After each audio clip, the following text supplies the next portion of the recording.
Imaginez la scène. Sur un plateau de télé, les chefs des grands partis francophones belges sont réunis. L'ambiance est tendue, c'est le moins qu'on puisse dire. Au cœur des discussions, une seule question, mais une question qui nous concerne tous. Au final, qui va payer la facture? Allez, on décortique ensemble ce qui s'est dit. Et on n'a même pas le temps de s'installer que, bam, ça commence très fort. Le débat s'ouvre sur le pouvoir d'achat. On se souvient de cette promesse de 500 € de plus pour les travailleurs? Eh bien, Paul Magnette, lui, n'y va pas par quatre chemins. Pour lui, c'est tout simplement le plus grand mensonge électoral des 50 dernières années. Le ton est donné, les hostilités sont lancées.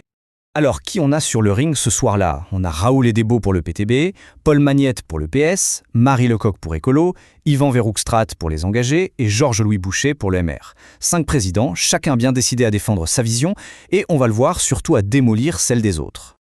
Premier grand thème, donc, le portefeuille. Mais ce qui aurait dû être une discussion sur l'économie, sur des chiffres, sur des mesures concrètes, a très vite dérapé. On est passé des arguments aux attaques personnelles. Le débat d'idées s'est transformé en un véritable combat de coqs. Et ça va très vite. C'est du tac au tac. Magnette lance son accusation de mensonge électoral. Georges-Louis Boucher réplique direct que le socialiste en la matière est un connaisseur. Magnette parle d'impôts déguisés, Boucher l'attaque sur un plan beaucoup plus personnel, l'accusant carrément d'avoir mis 50 ans pour ruiner la Wallonie. On est déjà loin, très loin du débat de fond. Et attention, l'attention ne se limite pas à ce duel. Quand Raoul Redébou du PTB évoque une possible baisse des pensions, Georges-Louis Boucher ne prend pas de gants. Il l'attaque sur ses compétences en affirmant qu'il ne sait pas lire. Il précise ensuite que non, les pensionnés actuels ne sont pas concernés, mais l'agressivité, elle, est bien là. Bon, après le portefeuille, un autre sujet a mis le feu aux poudres, l'éducation. Les mesures d'économie proposées dans ce secteur ont provoqué des réactions très vives.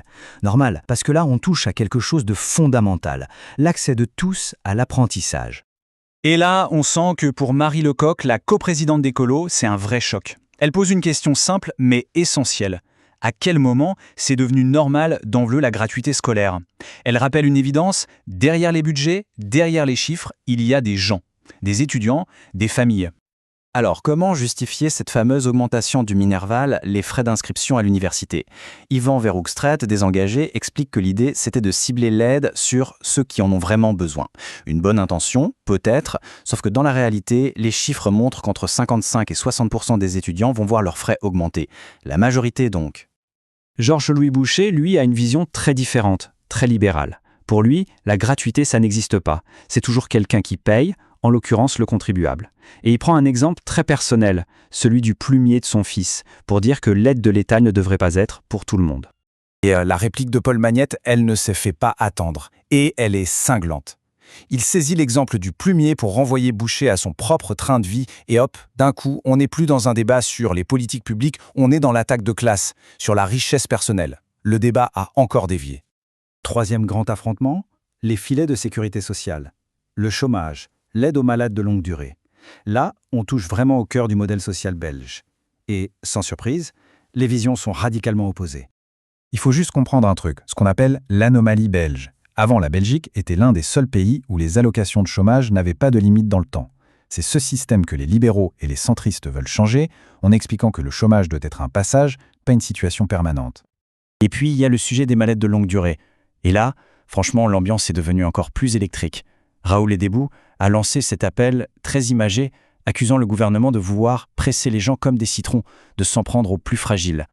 Et forcément, les solutions proposées n'ont rien à voir les unes avec les autres. D'un côté, les engagés qui parlent d'un meilleur suivi pour remettre les gens au travail.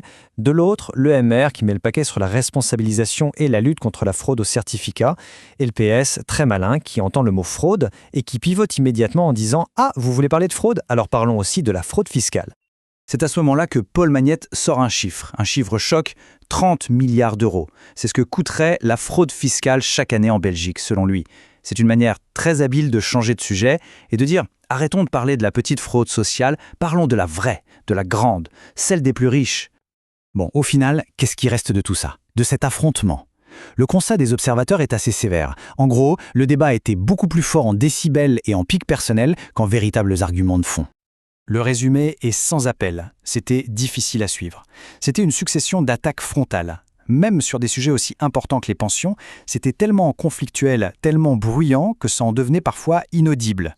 La confrontation d'idées a été noyée sous les invectives. Et tout ça, ça nous laisse avec une question fondamentale. Quand le débat politique se transforme en spectacle, en une série d'attaques personnelles qui, au bout du compte, paye vraiment la facture? C'est peut-être la question la plus importante, au moment où chacun doit faire des choix cruciaux pour l'avenir.